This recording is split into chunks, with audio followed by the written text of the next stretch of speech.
Hello friends, स्वागत है आप सबका आपका अपना यूट्यूब चैनल अब पढ़ेगा इंडिया में। आज हम लोग इस वीडियो में देखेंगे जो हम लोगों ने बिहार दरोगा प्रारंभिक परीक्षा 2021 के लिए सुपरफास्ट रिवीजन शुरू कर रखा है। उस सीरीज में आज आगे बढ़ते हुए हम लोग देखेंगे रिवीजन सेट नंबर 42। इससे पहले ऑलरेडी रिवीजन के 41 सेट अपलोडेड हैं। साथ ही साथ बहुत सारे ऐसे भी सेट अपलोडेड हैं जिसमें चारों ऑप्शंस को बखूबी एक्सप्लेन किया गया है। तो वो जाकर आप प्लेलिस्ट से देखिए, वो आपके आने वाले एग्जाम्स के लिए काफ़ी लाभदायक साबित होगा। तो चलिए अब बढ़ते हैं अपने क्वेश्चंस की तरफ। आज का जो हमारा पहला क्वेश्चन है वो यह कह रहा है कि विश्व रक्तदाता दिवस जो है वो कब मनाया जाता है। तो विश्व रक्तदाता दिवस जो है वह मनाया जाता है 14 जून को। तो इस क्वेश्चन का जो सही आंसर होगा वो होगा ऑप्शन नंबर सी, 14 जून को।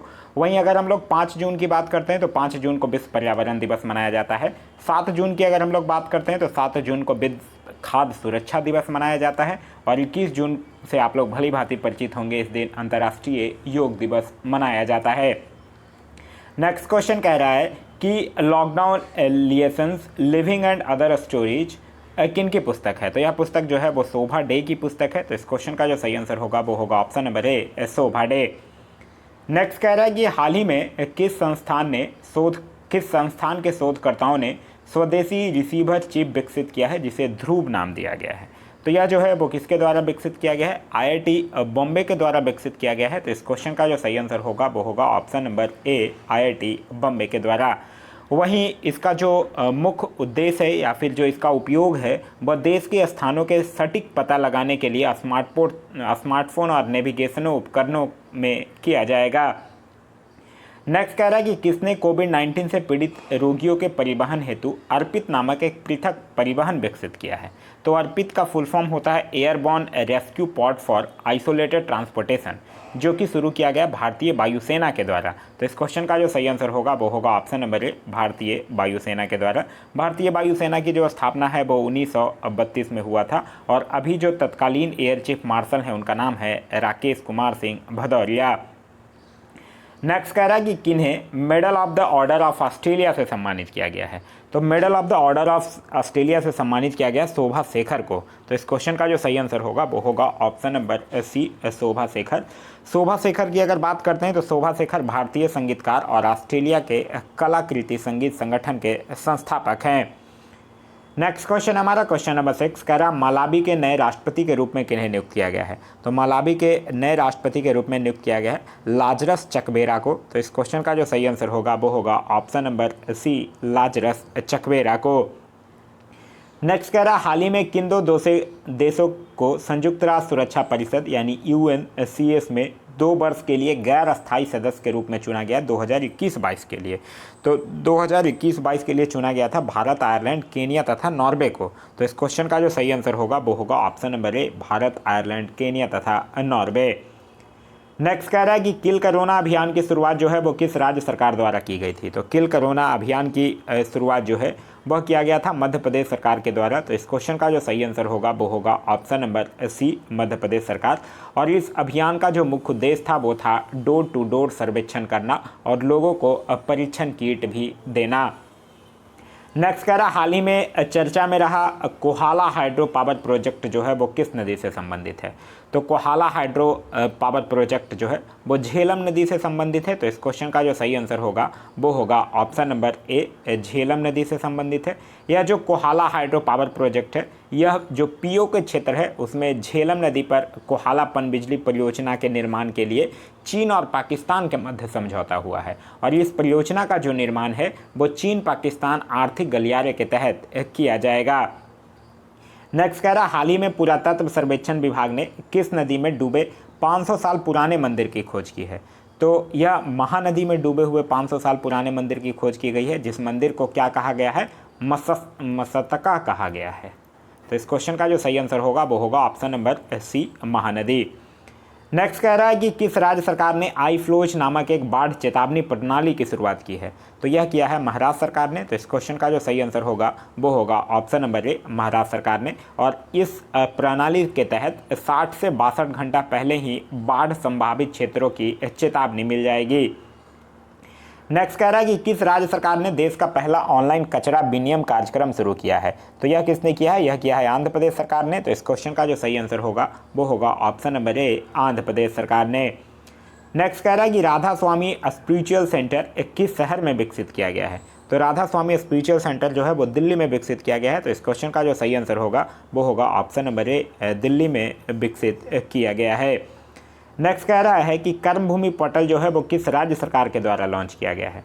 तो कर्मभूमि पोर्टल की बात करते हैं तो यह पश्चिम बंगाल सरकार के द्वारा लॉन्च किया गया है। तो इस क्वेश्चन का जो सही आंसर होगा वो होगा ऑप्शन नंबर ए, पश्चिम बंगाल सरकार के द्वारा। और इसका उद्देश्य जो है वो आईटी पेशेवरों के जो लोग हैं जो कि कोविड-19 के दौरान आईटी सेक्टर में जॉब छोड़कर अपने राज्य की तरफ मूव किए थे, उन लोगों को कंपनी जो है वो राज्यों में ही रोजगार मुहैया कराना ही कर्मभूमि पोर्टल का मुख्य उद्देश्य है। नेक्स्ट कह रहा है निष्ठा विद्युत मित्र योजना किस राज्य सरकार के द्वारा शुरू किया गया है।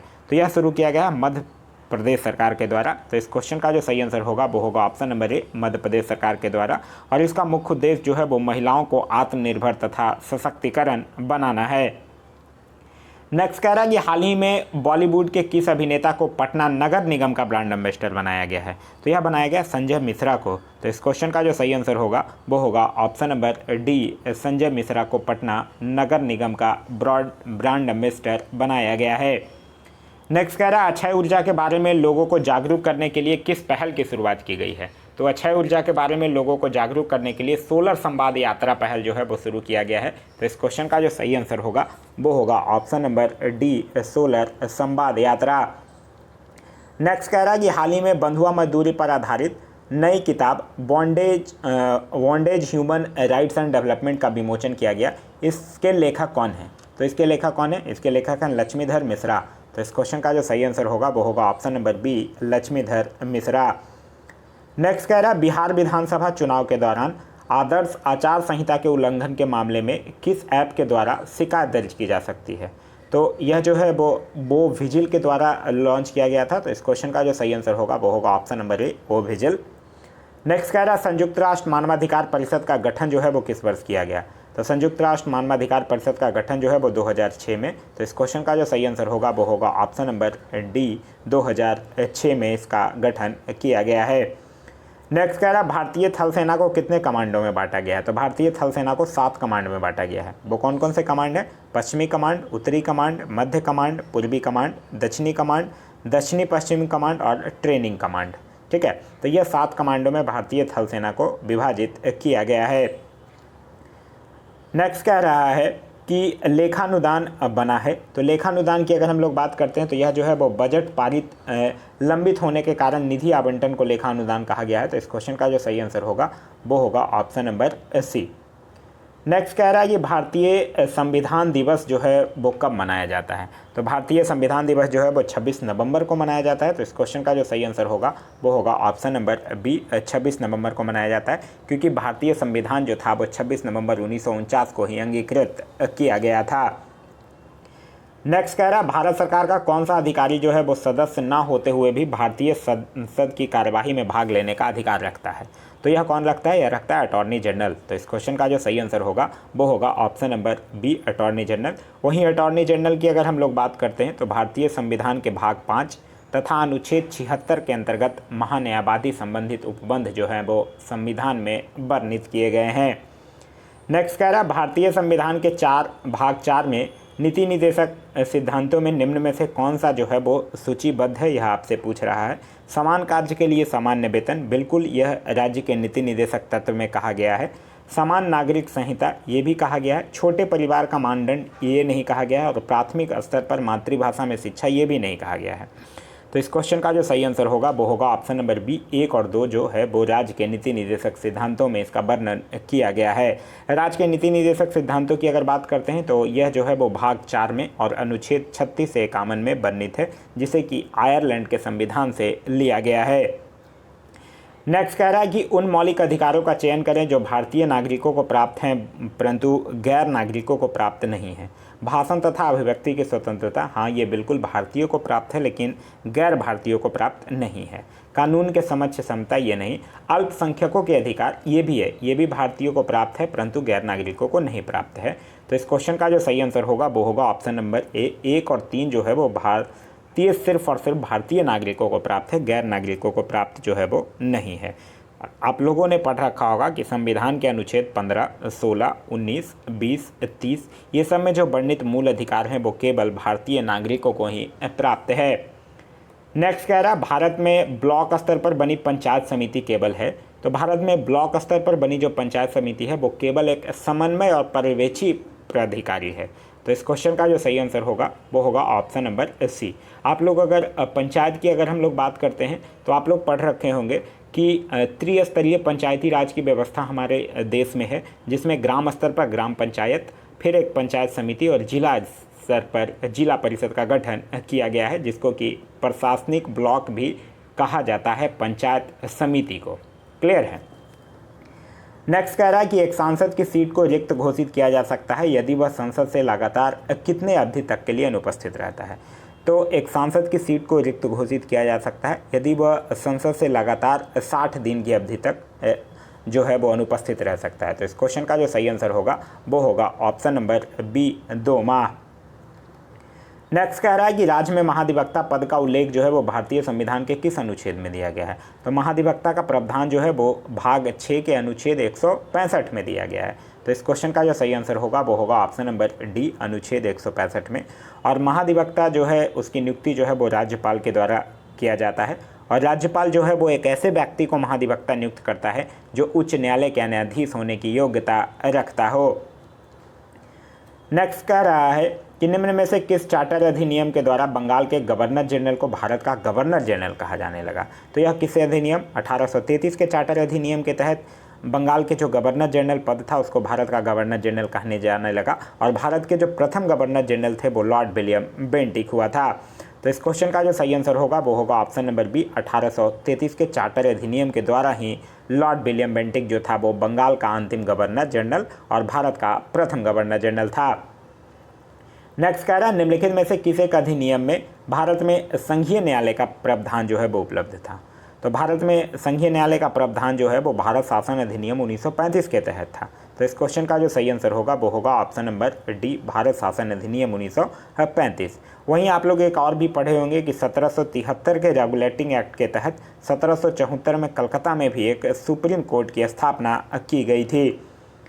नेक्स्ट कह रहा है संपत्ति के अधिकार को 44वें संविधान संशोधन 1978 के द्वारा मौलिक अधिकार की श्रेणी से हटाकर कानूनी अधिकार बना दिया गया। वर्तमान में संपत्ति का अधिकार जो है वो भारतीय संविधान के किस भाग में कानूनी अधिकार के रूप में स्थित है। तो यह जो है वो भाग 12 में है। तो इस क्वेश्चन का जो सही आंसर होगा वो होगा ऑप्शन नंबर डी, भाग 12 में। नेक्स्ट कह रहा है निम्न में से किस हड़प्पा कालीन स्थल से हल का टेराकोटा प्राप्त हुआ था। तो यह जो है वो बनावली से हुआ था। तो इस क्वेश्चन का जो सही आंसर होगा वो होगा ऑप्शन नंबर बी।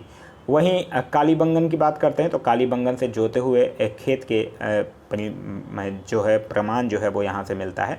बनावली की अगर हम लोग बात करते हैं तो यह जो है वो हरियाणा के हिसार ज़िले में स्थित है, और यहीं से यह जो है वो टेराकोटा प्राप्त हुआ था, और इसका उत्खनन जो है वो RS बिस्ट के द्वारा करवाया गया था। नेक्स्ट कह रहा है कि कलिंग नरेश खारवेल का संबंध था। तो कलिंग नरेश खारवेल का संबंध था चेदी वन से। तो इस क्वेश्चन का जो सही आंसर होगा वो होगा ऑप्शन नंबर बी, चेदी वन से। वहीं खारवेल के बारे में आप लोगों ने एक और चीज़ भी पढ़ रखा होगा कि खारवेल के संबंध में जो जानकारी है वो हाथी गुम्फा अभिलेख से प्राप्त होता है। नेक्स्ट कह रहा है कि चीनी यात्री स्विंग गुन ने भारत की यात्रा कब की थी। तो यह कब किया था 515 से 520 ईस्वी के मध्य। तो इस क्वेश्चन का जो सही आंसर होगा वो होगा ऑप्शन नंबर ए। नेक्स्ट कह रहा है बंगाल के किस नवाब ने यूरोपियों की तुलना जो है वो मधुमक्खियों से किया था। तो यह किसने किया था, अलवर्दी खान ने किया था। तो इस क्वेश्चन का जो सही आंसर होगा वो होगा ऑप्शन नंबर ए, अलवर्दी ने। उनका ये जो अलवर्दी खान था इसका कहना था कि यदि यूरोपियों को शांत रखा जाए तो ये शहद देगी, और अगर छेड़ा जाए तो वो काट लेगी।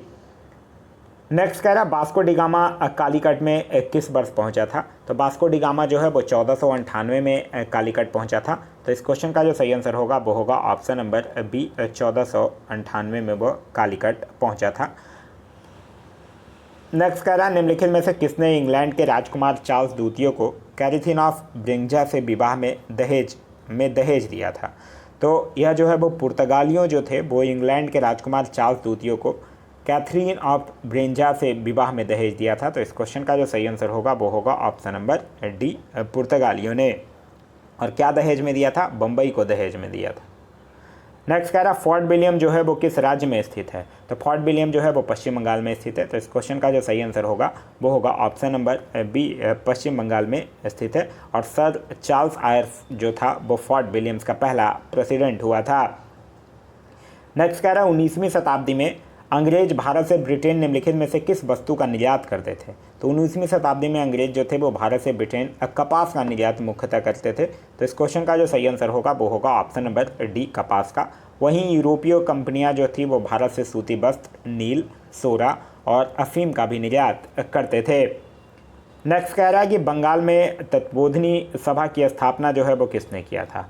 तो तत्बोधिनी सभा की अगर हम लोग बात करते हैं तो इसकी स्थापना जो है वो देवेंद्र नाथ टैगोर के द्वारा किया गया था। तो इस क्वेश्चन का जो सही आंसर होगा वो होगा option number A, Devendra Nath Tagore के द्वारा किया गया था।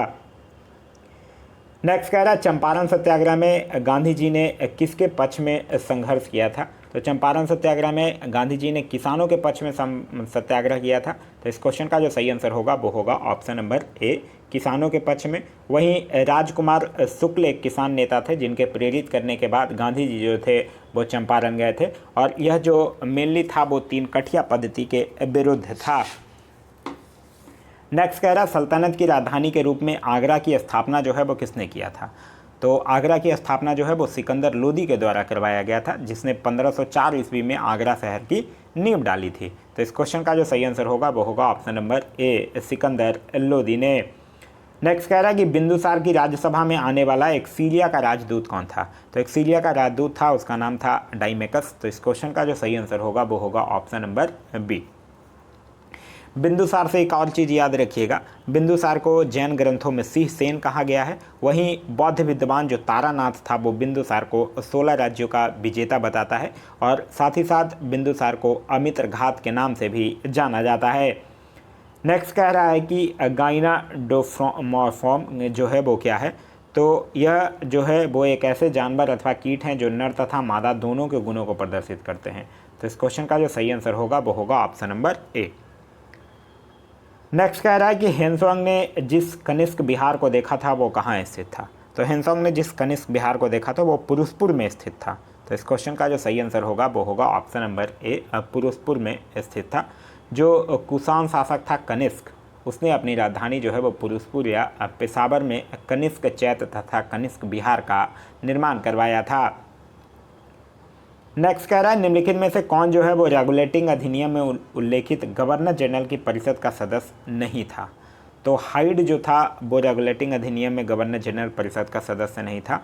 तो इस क्वेश्चन का जो सही आंसर होगा वो होगा ऑप्शन नंबर बी, हाइड। वहीं गवर्नर जनरल की कार्यकारिणी परिषद में 4 सदस्य थे, फिलिप, फ्रांसिस, क्लेवरिंग, मॉन्सेंस और वॉरवेल।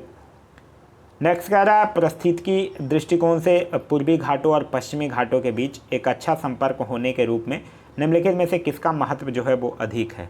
तो यह जो है वो सत्यमंगल बाग आरक्षित क्षेत्र का है। तो इस क्वेश्चन का जो सही आंसर होगा वो होगा ऑप्शन नंबर ए। और ये सत्यमंगल बाग आरक्षित क्षेत्र स्थित कहाँ है? यह जो है वो तमिलनाडु में अवस्थित है और इसे 2008 में वन्य जीव अभयारण्य के रूप में घोषित किया गया था। नेक्स्ट कह रहा है 10 डिग्री चैनल जो है वो पृथक करता है। तो 10 डिग्री चैनल जो है वो अंडमान को निकोबार द्वीप से अलग करता है। तो इस क्वेश्चन का जो सही आंसर होगा वो होगा ऑप्शन नंबर ए। वहीं 9 डिग्री चैनल पूछे तो वो लक्षद्वीप को मिनिकॉय से, और 8 डिग्री चैनल जो है वो मालदीव को मिनिकॉय से अलग करता है। नेक्स्ट कह रहा है हिमालय पर्वत श्रेणियाँ निम्नलिखित में से किस राज्य का हिस्सा नहीं है, यह पूछ रहा है। तो हिमालय पर्वत श्रेणियाँ जो है वो उत्तर प्रदेश राज्य का हिस्सा नहीं है, क्योंकि हिमालय पर्वत का भारत में विस्तार अगर देखिएगा तो जम्मू कश्मीर से पूर्व में अरुणाचल प्रदेश तक है। तो उत्तर प्रदेश इसका नहीं होगा। तो इस क्वेश्चन का जो सही आंसर होगा वो होगा option number A, Uttar Pradesh. Himalaya को 4 मुख्य श्रेणियों में विभाजित भी किया गया, ट्रांस हिमालय, बृहद हिमालय, मध्य हिमालय और शिवालिक हिमालय। नेक्स्ट कह रहा है नर्मदा एवं ताप्ती नदी के मध्य स्थित है। तो नर्मदा एवं ताप्ती के बीच सतपुड़ा श्रेणियाँ स्थित है। तो इस क्वेश्चन का जो सही आंसर होगा वो होगा ऑप्शन नंबर सी, सतपुड़ा श्रेणियाँ जो है वो स्थित है। नर्मदा नदी के दक्षिण में सतपुड़ा पर्वत श्रेणी है जो नर्मदा एवं ताप्ती के मध्य है। नेक्स्ट कह रहा है निम्न में से कौन सा जो है वो मेघालय पठार का अंश नहीं है, यह पूछ रहा है। तो भुवन पहाड़ियाँ ही नहीं है। भुवन पहाड़ियाँ कहाँ स्थित है? असम राज्य में स्थित है। तो इस क्वेश्चन का जो सही आंसर होगा वो होगा ऑप्शन नंबर ए, भुवन पहाड़ियाँ। वहीं मेघालय पठार के अंतर्गत खासी, गारो और जयंतिया की पहाड़ियाँ जो है वो आता है। नेक्स्ट कह रहा है वह दर्रा जो सर्वाधिक ऊंचाई में अवस्थित है, तो वह दर्रा है अगर ऑप्शंस के अकॉर्डिंग देखिएगा तो जोजिला, रोहतांग, नाथुला और खैबर, तो ये सब में कौन है? नाथुला दर्रा जो है वो सर्वाधिक ऊंचाई पर है। तो इस क्वेश्चन का जो सही आंसर होगा वो होगा ऑप्शन नंबर सी, नाथुला दर्रा। यह जो है वो सिक्किम में स्थित है और यह दर्रा जो है वो सिक्किम राज्य और दक्षिण तिब्बत में चुंबी घाटी को जोड़ता है। नेक्स्ट कह रहा है कि करेबास मृत्तिका जो जाफरान केसर का एक स्थानीय प्रकार के उत्पादन के लिए उपयोगी है, उसमें पाई जाती है। तो ये कहाँ पाई जाती है? यह जो है वो कश्मीर हिमालय में पाई जाती है। तो इस क्वेश्चन का जो सही आंसर होगा वो होगा option number A, Kashmir Himalaya में पाई जाती है। नेक्स्ट कह रहा है 2011 की जनगणना के अनुसार भारत में कुल जनसंख्या में नगरीय जनसंख्या का प्रतिशत कितना था? तो वो लगभग 31% था। तो इस क्वेश्चन का जो सही आंसर होगा वो होगा ऑप्शन नंबर बी, 31.16% था। नेक्स्ट कह रहा है कि वह देश जो विश्व में रेशम का सबसे बड़ा उत्पादक है, तो विश्व में सबसे बड़ा रेशम का उत्पादक जो है वो कौन है? वो चीन है और दूसरे नंबर पर स्थान आता है भारत का। तो इस क्वेश्चन का जो सही आंसर होगा वो होगा ऑप्शन नंबर बी। वहीं अगर पूछ ले कि विश्व में रेशम का सबसे बड़ा उपभोक्ता कौन है, तो उपभोक्ता कौन है? वो भारत ही है। नेक्स्ट कह रहा है कन्याकुमारी से सटी पहाड़ियाँ हैं, तो कन्याकुमारी से सटी पहाड़ियाँ हो जाएगा कांडम की पहाड़ियाँ, जो कि केरल से तमिलनाडु राज्य में विस्तृत है, जो कि मुख्यतः चाय और इलायची के उत्पादन के लिए प्रसिद्ध है। तो इस क्वेश्चन का जो सही आंसर होगा वो होगा ऑप्शन नंबर सी। नेक्स्ट कह रहा है निम्नलिखित में से किस क्षेत्र में प्रवाल भीति नहीं पाई जाती है? तो प्रवाल भीति नहीं पाई जाती है कैम्बे की खाड़ी में। तो इस क्वेश्चन का जो सही आंसर होगा वो होगा ऑप्शन नंबर ए, कैम्बे की खाड़ी में प्रवाल भीति जो है वो नहीं पाई जाती है। नेक्स्ट कह रहा है बिहार बजट 2020-21 के अनुसार बिहार में हर नागरिक पर कितने कर्ज रहने का अनुमान व्यक्त किया गया है? तो 2020-21 के अकॉर्डिंग हर एक नागरिक पर 12,931 रुपये प्रति व्यक्ति कर्ज रहने का अनुमान लगाया गया है। तो इस क्वेश्चन का जो सही आंसर होगा वो होगा ऑप्शन नंबर ए। नेक्स्ट कह रहा है ये पिछले 2020-21 की बजट की बात कर रहा है, ध्यान रखिएगा। नेक्स्ट कह रहा है प्लाज्मा अनुसंधान संस्थान जो है वो कहाँ स्थित है? तो प्लाज्मा अनुसंधान संस्थान जो है वो गुजरात के गांधीनगर में स्थित है। तो इस क्वेश्चन का जो सही आंसर होगा वो होगा ऑप्शन नंबर ए, गांधीनगर में स्थित है। वहीं पणजी से याद रखिएगा, पणजी में राष्ट्रीय समुद्र विज्ञान संस्थान जो है वो स्थित है। नेक्स्ट कह रहा है कि स्वच्छ भारत सर्वेक्षण रिपोर्ट 2019 के अनुसार रेल मंत्री द्वारा देश के कुल कितने रेलवे स्टेशनों की स्वच्छता रैंकिंग जो है वो जारी की गई है? तो यह जो है वो देश के कुल 720 रेलवे स्टेशनों की जारी किया गया था। तो इस क्वेश्चन का जो सही आंसर होगा वो होगा ऑप्शन नंबर डी, 720। नेक्स्ट कह रहा है अनार्जित आय यानी अनयर्ड इनकम जो है वो नहीं पाई जाती है। तो अनयर्ड इनकम जो है वो समाजवादी अर्थव्यवस्था में नहीं पाई जाती है। तो इस क्वेश्चन का जो सही आंसर होगा वो होगा ऑप्शन नंबर सी, समाजवादी अर्थव्यवस्था में। समाजवादी अर्थव्यवस्था जो है उसमें राज्य के सभी साधनों पर सरकार का नियंत्रण होता है। नेक्स्ट कह रहा है निम्नलिखित में से किस जलसंधि को भूमध्य सागर की कुंजी कहा जाता है? तो भूमध्य सागर की कुंजी कहा जाता है जिब्राल्टर जलसंधि को। तो इस क्वेश्चन का जो सही आंसर होगा वो होगा ऑप्शन नंबर डी, जिब्राल्टर जलसंधि। नेक्स्ट कह रहा है प्रकाश वर्ष जो है वो होता है, तो प्रकाश वर्ष क्या होता है? यह होता है प्रकाश द्वारा एक वर्ष में चली गई दूरी। तो इस क्वेश्चन का जो सही आंसर होगा वो होगा ऑप्शन नंबर सी। आप लोग पढ़ रखे होंगे 1 लाइट ईयर बराबर 9.46 × 10⁻15 मीटर के बराबर होता है। नेक्स्ट कह रहा है घड़ी में प्रयोग होने वाले क्वार्ट्ज क्रिस्टल जो हैं वो होते हैं, तो घड़ी में प्रयोग होने वाले क्वार्ट्ज क्रिस्टल जो हैं वो सिलिकॉन डाइऑक्साइड के बने हुए होते हैं। तो इस क्वेश्चन का जो सही आंसर होगा वो होगा option number B, silicon dioxide के बने होते हैं। नेक्स्ट कह रहा है कि ब्रोमीन जो है वो होती है, तो ब्रोमीन की अगर हम लोग बात करते हैं तो यह एक लाल भूरा द्रव होता है और यह द्रव अवस्था में पाए जाने वाला एकमात्र अधातु है। तो इस क्वेश्चन का जो सही आंसर होगा वो होगा ऑप्शन नंबर डी, लाल भूरी द्रव होती है। इसका जो एटॉमिक नंबर होता है वो 35 होता है और यह कमरे के ताप पर भी द्रव अवस्था में होता है। नेक्स्ट कह रहा है बिल्डिंग में प्रयोग होने वाली गैसें हैं, तो गैस बिल्डिंग में प्रयोग किसका होता है? ऑक्सीजन और एसिटिलीन का प्रयोग किया जाता है। तो इस क्वेश्चन का जो सही आंसर होगा वो होगा ऑप्शन नंबर सी, ऑक्सीजन तथा एसिटिलीन का प्रयोग किया जाता है। नेक्स्ट कह रहा है गैल्वेनाइज्ड लोहे के पाइप पर परत होती है, तो गैल्वेनाइज्ड लोहे के पाइप पर जस्ते की परत होती है। तो इस क्वेश्चन का जो सही आंसर होगा वो होगा ऑप्शन नंबर ए, जस्ते की परत जो है वो गैल्वेनाइज्ड लोहे पे किया जाता है। नेक्स्ट कह रहा है कि दृश्य स्पेक्ट्रम के तरंग दैर्घ्य की सीमा है। तो दृश्य स्पेक्ट्रम के तरंग दैर्घ्य की सीमा जो है वो लगभग 3900 एंगस्ट्रम से 7600 एंगस्ट्रम के बीच होगी। तो इस क्वेश्चन का जो सही आंसर होगा वो होगा ऑप्शन नंबर बी। नेक्स्ट कह रहा है नीला थोथा रासायनिक रूप से है। तो नीला थोथा यानी ब्लू विट्रॉल जो है वो रासायनिक रूप से कॉपर सल्फेट को कहा जाता है, CuSO4 5H2O। तो इस क्वेश्चन का जो सही आंसर होगा वो होगा ऑप्शन नंबर सी। नेक्स्ट कह रहा है कि प्रथम विश्व युद्ध के समय अमेरिका के राष्ट्रपति का निम्नलिखित में से ये पूछ रहा है कि प्रथम विश्व युद्ध के समय अमेरिका का राष्ट्रपति निम्नलिखित में से कौन थे। तो प्रथम विश्व युद्ध के समय वुडरो विल्सन थे। तो इस क्वेश्चन का जो सही आंसर होगा वो होगा option number B, Woodrow Wilson. प्रथम विश्व युद्ध की जो शुरुआत है वो 28 जुलाई 1914 को ऑस्ट्रिया के द्वारा जब सर्बिया पर आक्रमण किया जाता है उसी के दौरान यह शुरू होता है। नेक्स्ट कह रहा है यह न्यूमेरिकल है, कह रहा है 8 समान प्रतिरोधों को श्रेणी क्रम में जोड़ने पर उसका समतुल प्रतिरोध जो है वो 48 ओम है। तो उसका समतुल प्रतिरोध क्या होगा जब इसे समानांतर क्रम में जोड़ा जाएगा। तो देखिए आप लोग एक फार्मूला पढ़े होंगे कि समानांतर क्रम में अगर उसका जोड़ा जाता है तो ये होता है, ठीक है, E=n²। तो Rp होगा RS/n²। तो यहाँ 8 है तो ऊपर 48 होगा और नीचे होगा 8 का स्क्वायर। तो 48/64 कीजिएगा तो ये 3/4 ओम होगा। तो इस क्वेश्चन का जो सही आंसर होगा वो होगा ऑप्शन नंबर बी। नेक्स्ट कह रहा है कि निम्नलिखित में से कौन जो है वो विद्युत धारा के चुंबकीय प्रभाव पर आधारित नहीं है, यह पूछ रहा है। तो कार्बन माइक्रोफोन जो है वो विद्युत धारा के चुंबकीय प्रभाव पर आधारित नहीं है। तो इस क्वेश्चन का जो सही आंसर होगा वो होगा ऑप्शन नंबर सी, यह जो है वो एक कार्बन ट्रांसमीटर है, ठीक है।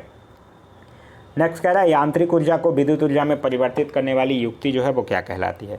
तो यांत्रिक ऊर्जा को विद्युत ऊर्जा में परिवर्तित करने वाले को क्या कहा जाता है, डायनेमो कहा जाता है। तो इस क्वेश्चन का जो सही आंसर होगा वो होगा ऑप्शन नंबर सी, डायनेमो।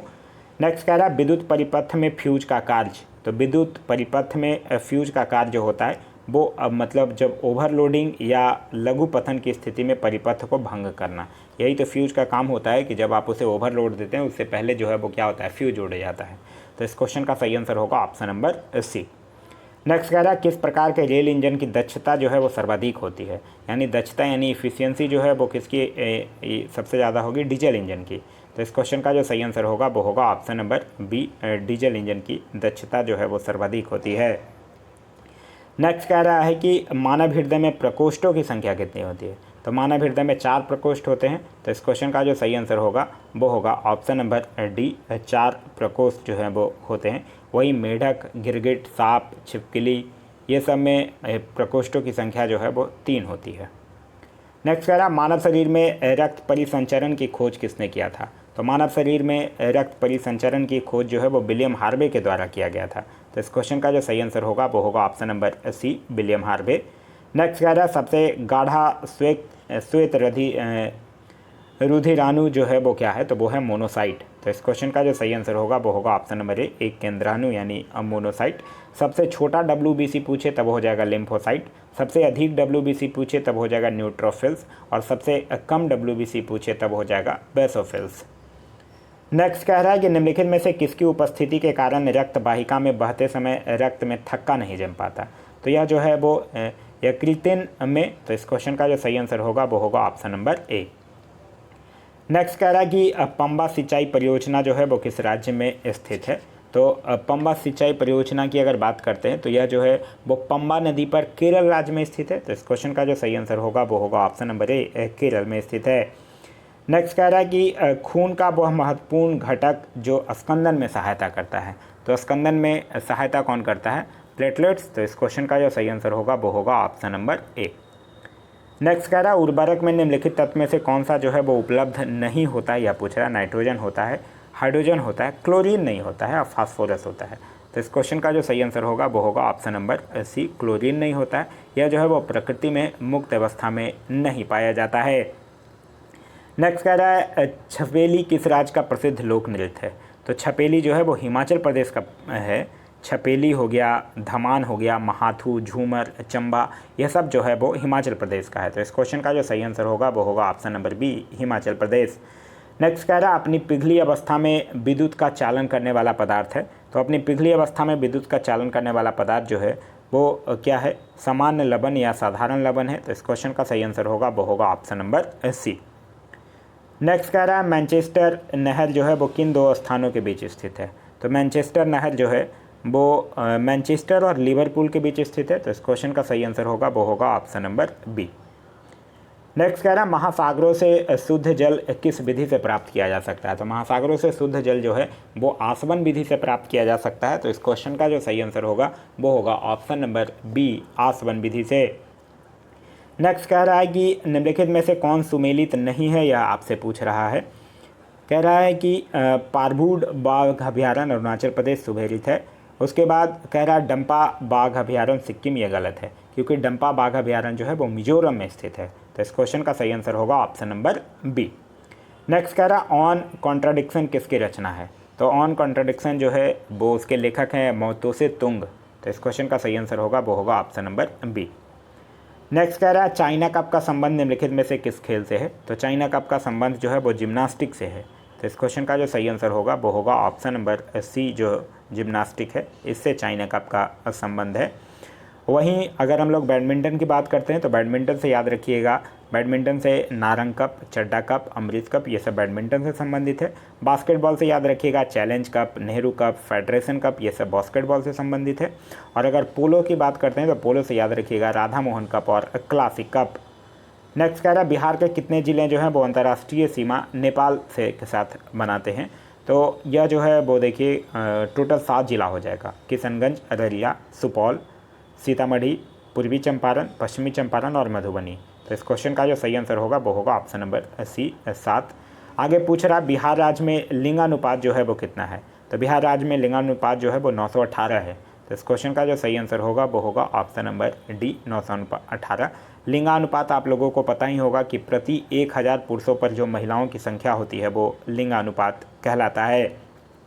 और सर्वाधिक लिंगानुपात वाला जो राज्य है वो है केरल, और सबसे कम लिंगानुपात वाला जो राज्य है वो है हरियाणा। तो यह था हमारा आज का वीडियो। आज का वीडियो आप लोगों को कैसा लगा कमेंट करके ज़रूर बताइएगा। साथ ही साथ इस वीडियो से कुछ सीखने के लिए मिला तो एक लाइक ज़रूर कर दीजिएगा। वीडियो पसंद आया तो अपने दोस्तों के साथ शेयर करना ना भूलें। अभी तक आप इस चैनल पर नए हैं या चैनल को सब्सक्राइब नहीं किए हैं तो चैनल को सब्सक्राइब कर लीजिए और साथ ही साथ बेल आइकन दबा लीजिए ताकि हमारे सारे वीडियो के नोटिफिकेशन आपको मिलते रहें। Thanks for watching.